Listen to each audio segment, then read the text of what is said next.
9.19 군사합의를 위반하는 북한의 도발이 계속되는 가운데 우리 정부도 강력 대응 기조를 밝혔습니다. 다시 우리 영토를 침범하면 효력 정지를 검토하겠다는 겁니다. 북한은 과연 어떻게 대응할까요? 이 외에도 현재 북한 내 고위 인사의 해임, 처형설에 대한 이야기까지 조한범 통일연구원 선임연구위원과 이야기 나눠보겠습니다. 어서 오십시오. 예, 안녕하세요. 네. 9.19 위반을 이제 북한이 계속해 왔는데 네. 오늘 윤석열 대통령이 조금은 강경하게 이야기를 했습니다. 다시 한번 침범하면 효력 정지까지 검토하겠다. 어떤 의미일까요? 지금 상황이 좀 엄중하죠. 왜냐하면 지난해 10월 초부터 지금 15번 정도나 9.19 군사합의를 위반했고요. 그 이전엔 2번이었습니다. 그리고 이제 지난해 10월 이후의 특징을 보면 매우 공세적이고 선을 넘는 도발을 하고 있거든요. 예를 들면 정전 체제 수립 위에 처음으로 속초 앞바다, 속초 앞 57km 해상이거든요. 바로 앞바다거든요. 여기다 미사일을 쐈고 또 얼마 전에 있었지만 무인기 12월 26일 날 한 대는 서울 북부까지 들어왔었죠. 그리고 본인들 말로는 지금 울산 앞바다에 전략 해상 미사일, 순항 미사일을 2발 썼다고 그랬거든요. 네. 확인은 안 됐죠. 전략 순항 미사일은 핵탄두 탑재가 가능한 겁니다.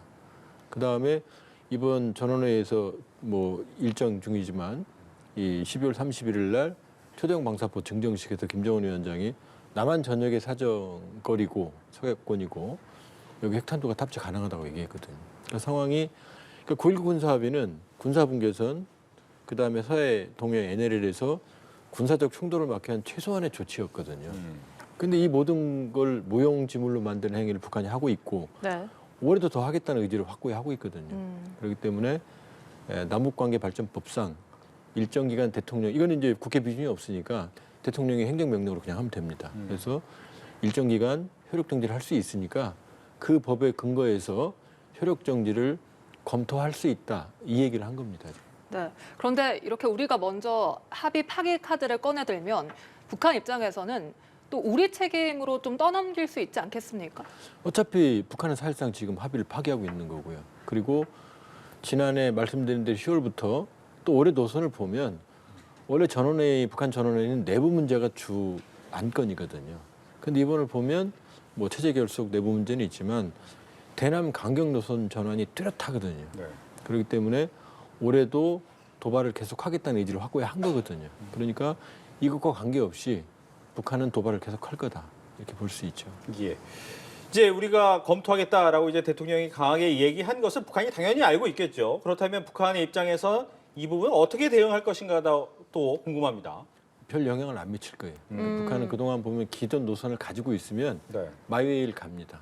거기다 이제 특히 북한의 경우에는 지금 자기들 기술체력에 반하는 무모한 도발을 하고 있거든요. 그렇죠. 근데 여기에서 기세가 꺾이면은 이제 자기들이 진다고 생각을 하거든요. 그러니까 아마 대통령의 언급이 북한의 도발을 진정시키거나 멈추기보다는 강대강 국면으로 가는 그런 상황이라고 봐야죠.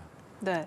이런 가운데 윤 대통령이 또 이 다목적 임무 수행 합동 드론 부대를 창설하라 이렇게 지시를 했습니다. 기존 운영되던 드론 부대가 있었는데 이것과는 좀 어떻게 다른 겁니까? 그러니까 뭐 기존에 부대가 있다 없다 뭐 이렇게 논란이 있는데요. 크게 보면 이제 확대 개편, 그다음에 드론 전투 체계의 본격화 이거로 보면 됩니다. 네. 그러니까 지금 얘기는 그 대통령실 고위 관계자 발언에 따르면 네. 이제 투발 수단, 그러니까 이제 전투 폭탄을 투하하는 수단도 있지만 전자전, 그다음에 심리전까지도 가능한 그런 부대다고 지금 이제 보도가 되고 있거든요. 그러니까 지금 뭐 심리전 같은 경우는 이 판문점 선언이나 9.19 군사합의 이런 거에 따라서 사실은 그동안 이 수면 밑에 들어있던 카드거든요. 확성기 같은 그렇죠. 거죠. 네. 그러니까 그것까지도 그러니까 매우 공세적인 방향으로 드론 부대를 확대 개편하겠다 이제 이런 의지로 보면 되겠죠. 예. 또 하나가 이제 뭐 드론 킬러 체제 개발도 하고 스텔스 무인기나 소형 드론도 연내에 생산할 것이다. 즉 얼마 전 무인기를 좀 타겟으로 한 얘기 같긴 한데 이것도 메시지를 좀 주는 거겠죠? 그러니까 이제 드론을 활용한 전투 체계를 강화하겠다는 거고요. 근데 이제 본격적인 스텔스 우리가 이제 가올이라고 하는 최첨단입니다. 무게도 10톤가량 나가고요. 그 정도면 세계 최정상이거든요. 기술 수준을 거의 이제 70%까지는 확보했어요. 그런데 그 가오리를 연내에 실전 배치하기는 어렵고요. 다만 소형의 경우에는 이미 기술이 입증이 됐거든요. 네. 그러니까 소형 무기 체계는 충분히 스텔스 드론을 이제 연내에 서두른다면 가능하고요. 그러니까 북한이 더 이상 왜냐하면 우리가 이번에 좀 놀랬지만 과거에 비해서 군이 진일보한 점도 인정을 해줘야 돼요. 과거에는 탐지를 못했거든요. 네. 근데 이제 그동안 북한 무인기 침투에 대해서 국지방공 레이더라든지 이런 탐지 체계를 강화했어요. 잡아냈거든요. 그런데 북한은 우리 이 군단급 송골매에 투입을 했는데 못 잡았거든요. 사격도 못했고요. 그렇게 본다 그러면 북한은 사실은 이 방공 체계가 우리보다 훨씬 약해요. 그러니까 우리가 이번에 당해서 그런 거지. 만일에 우리가 공세적으로 드론 체계를 활용을 한다 그러면은 북한은 막을 수단이 없어요. 일단 탐지 수단이 없고 요격할 수단도 우리도 훨씬 현저하게 약하거든요. 그러니까 오히려 공세적으로 나간다 그러면 북한이 훨씬 불리한 게 사실은 이 무인기 체계입니다. 네. 이런 가운데 북한 내 고위 인사의 해임 소식도 들려옵니다. 북한 군부 서열 1위 박정천 당 비서가 해임된 것으로 확인이 됐는데 이것이 우리 무인기 침범에 대한 문책성 인사냐 아니면 전략 전환용이냐 뭐 해석이 분분합니다. 어떻게 해석하십니까? 일단 전 개인적으로 무인기 침투는 아니라고 봐요. 왜냐하면 무인기 침투로 북한이 재미를 본 거거든요. 네네. 사실은 저비용으로 우리 방공 체계를 흔들어 놓은 거거든요. 근데 그게 뭐 탐지가 됐다고 그래서 그걸 가지고 박정천이라는 인물을 해임할 명분은 안 됩니다. 오히려 엄밀히 본다고 그러면은 이 데미지는 우리가 더 받은 거거든요. 무인기로. 그렇게 보면 무인기 가지고는 박정천 해임을 설명하기 어렵다. 그리고 또 하나는 지금 박정천이 정치국 상무위원, 비서, 당중앙 군사위원회 모두 해임됐거든요. 정치국 상무위원은 이제 보도는 안 됐지만 이 금수산 참배 1월 1일 날 장면에 보면 정치국 상무위원 자리에 박정천이 없어요. 그러니까 거기도 해임된 거죠. 그러니까 모든 직책에 해임돼 있고 새로 임명된 리영길은 정치국 상무위원회 지지를 안 했거든요. 네. 네. 그렇게 보면 문책성 인사일 가능성이 높다. 왜냐하면 지금 겉으로 보면은 북한이 첨단 무기를 드러낸 것 같지만 고체 엔진, 그 다음에 정찰위성 발사, 화성 집시령 발사 이 모두 저평가 받았거든요. 그리고 이번에 김정은 위원장이 뭐 자랑했지만 초대형 방사포 이거는 이제 박정천이 포병 전문가니까 박정천 담당 분야입니다. 근데 초대형 방사포가 6연발이거든요. 방사포는 동시에 나가야 됩니다. 연발이기 때문에. 근데 초대형 방사포도 지금까지 연발은 3발밖에 못 쐈어요. 최대 3발.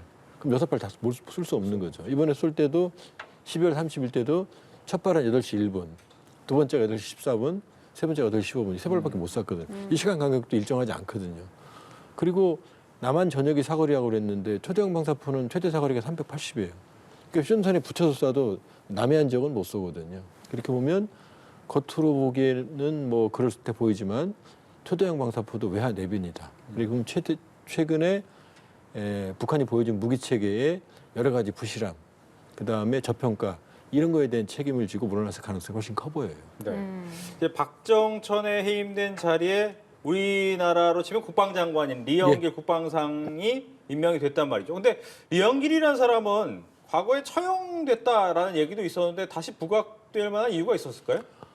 지금 그동안 많은 처형설이 있었지만 네. 2015년 5월 현영철 인민무력상 국방부 장관이죠. 처형 이후에는 주요 인물에 대한 처형이 없어요. 그러니까 처형설이 있던 인물들은 모두 다 돌아왔습니다. 그러거나 그 사라진 인물들은 대부분 병사하거나 이렇게 자연적으로 제거가 됐지 네. 2015년 이후로는 주요한 인물들을 제거한 적이 없어요. 그러니까 회전문 인사로 지위의 강등과 복권을 이렇게 반복하는 형태를 띠거든요. 네. 그렇게 보면 박정천의 경우에는 포병 분야만 전문입니다. 그런데 이제 리영길은 군단장부터 야전을 두루 거쳤어요. 그 다음에 총참모부 작전 총국장까지 이건 이제 대남 도발을 기획하는 데거든요. 그렇게 보면 지금 올해 북한이 전원회의에서 보면 대남 도발을 예고했거든요. 그렇게 보면 지금 다양한 무력 도발을 지휘하기에는 박정천보다는 리영길이 더 적합한 인물이라고 볼 수 있어요. 그러니까 우리한테는 별로 기분 좋은 인사는 아니죠. 그러니까 박정천은 문책성 인사를 당하고 그 자리를 대남 도발에 더 특화된 인물, 야전에 더 특화된 인물로 세웠다 이렇게 봐야겠죠. 네. 그러면 왜 이렇게 북한이 회전문 인사를 반복을 하고 있는 겁니까? 크게 보면 두 가지를 볼 수 있어요. 이제 당근과 채찍을 활용을 하는데 김정일 시대는 당근을 주로 활용합니다. 아마 선물 정치라고 들어보셨을 네. 텐데, 그러니까 벤츠나 뭐 시계. 고가의 롤렉스나 전자제품이나 이런 걸 통해서 인민은 굶더라도 측근들에 대해서 선물 공세를 통해서 지지 기반을 확고했습니다. 그런데 김정은 체제에 들어오면은 지금 북한의 내구력이 떨어졌거든요. 그러니까 선물 정치할 여력이 없어요. 그럼 남는 건 채찍밖에 없거든요. 채찍은 결국은 해임이죠.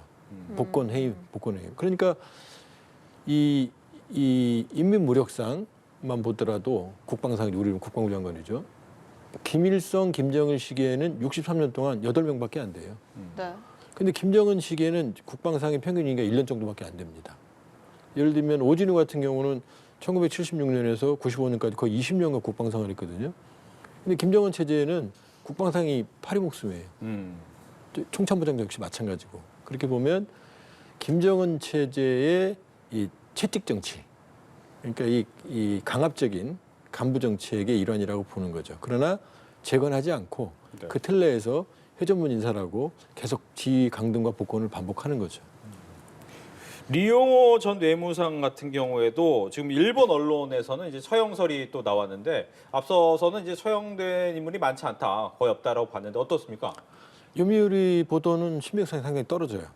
일단 리용호를 잘 아는 북한 외교관들의 얘기를 전언을 들어보면 네. 리용호는 아주 상당히 신중한 인물이다. 그러니까 돌다리도 두드려 보고 건널 정도로 뭐라고 그럴까, 자기 권한을 마음대로 행사하지 않는다. 그다음에 두 번째는 지금 얘기가 되고 있는 게 리용호 외무상의 영국 그 대사 시절의 사건 연루 이런 얘기거든요. 네. 근데 리용호 외상이 영국 대사할 때는 2003년이거든요. 2004년에 아일랜드 대사로 옮겨갔거든요. 그럼 20년 전 일이거든요. 그다음에 지금 우리가 알기로는 이제 1급지가 우리는 뭐 외교관이 영국, 미국 이런 데인데 이 북한 외교관이 좋아하는 1급지는 거기가 아니에요. 왜냐하면 아프리카나 이런 정정이 불안하고 이 법치가 안 통하는 나라들, 거기 이제 불법 행위가 많이 가능하니까요. 근데 영국 같은 데는 사실 불법을 할 수가 없어요. 거기는 법치가 강하기 때문에 그 북한 외교관들이 불법 행위나 이런 걸로, 그렇다면은 이러한 상황인데 갑자기 뜬금없이 이령호가 지금 작년에 처형을 당했다. 그다음에 외무성에 뭐 다수 인원이 처형당했다. 외무성이 그렇게 비리에 그런 국가, 저 정도면 국가 모반죄에 해당하는 거거든요. 반당행위거든요. 그런 일이 연루될 가능성이 없어요. 그러니까 이번 요미우리 보도는 또 근거도 없거든요. 그냥 뭐 복수의 소시성 그러거든요. 그렇게 보면 전반적으로 봤을 때 신빙성은 높지 않다. 네. 전 그렇게 보고 있습니다. 그러면 뭐 리영길 전 국방상도 그렇고 이번에 리용호 전 외무상의 처형설도 그렇고 왜 이런 처형설이 나오는 겁니까? 왜냐하면 초기의 이미지죠. 왜냐하면 일단 김정은의 간부 정책이 강압적이고, 그다음에 기억하시겠지만은 김정일이 위원장이 사망할 때 이제 민간 쪽은 장성택 전 행정 고모부죠. 그다음에 군은 이제 리용호 총참모장, 이 두 사람이 실세였거든요. 그런데 김정은 위원장이 집권하자마자 바로 6개월 만에 리용호 총참모장을 처형했고, 장성택은 2013년에 처형했거든요. 2015년 현영철 인민무력상 처형 때까지 차관급 이상의 고위급들을 한 200여 명을 처형을 합니다. 그러니까 그 기억이 남아 있는 거죠. 근데 현영철 정도가 마지막이고 그 이후는 처형 주요 인물에 대한 처형 사례가 없어요. 물론 이제 일반 인민들에 대해서는 뭐 반동 사상 반사회지 비사회지 반동사상회계 이런 걸로 뭐 처형도 하고 막 그러지만, 그러나 고위직은 이미 2015년까지는 권력 재편이었던 것 같고 그 이후로는 이제 김정은 체제가 안착이 됐다고 봐요. 그러니까 크게 그런 처형 사례가 없고, 또 하나는 우리가 생각하는 것보다 북한의 고위직은 부정부패가 많지 않습니다. 왜냐하면 노동당 감시 체계가 강하기 때문에 뭐 최령이나 예를 들면 김양건 같은 인물들 통전부장이었죠. 그다음에 이제 리젤 같은 이 선전성공 부부장 같은 경우도 그 굉장히 어렵게 살았다고 그래요. 그러니까 이 재임 기간 중에는 특별 배급을 받는데 끝나면 바로 일반 배급으로 전환되거든요. 그러니까 그런 사람들도 집도 없고 굶고 자식들이 그럴 정도이기 때문에 사실 생각보다, 물론 이제 중하부는 비리가 많죠. 그러나 상층부는 살아남기 위해서도 사실은 부정부패 연루가 어렵기 때문에 실제로 그렇게 처형당할 일이 많지가 않아요. 네, 알겠습니다. 지금까지 조한범 통일연구원 선임연구위원과 이야기 나눠봤습니다. 오늘 말씀 고맙습니다.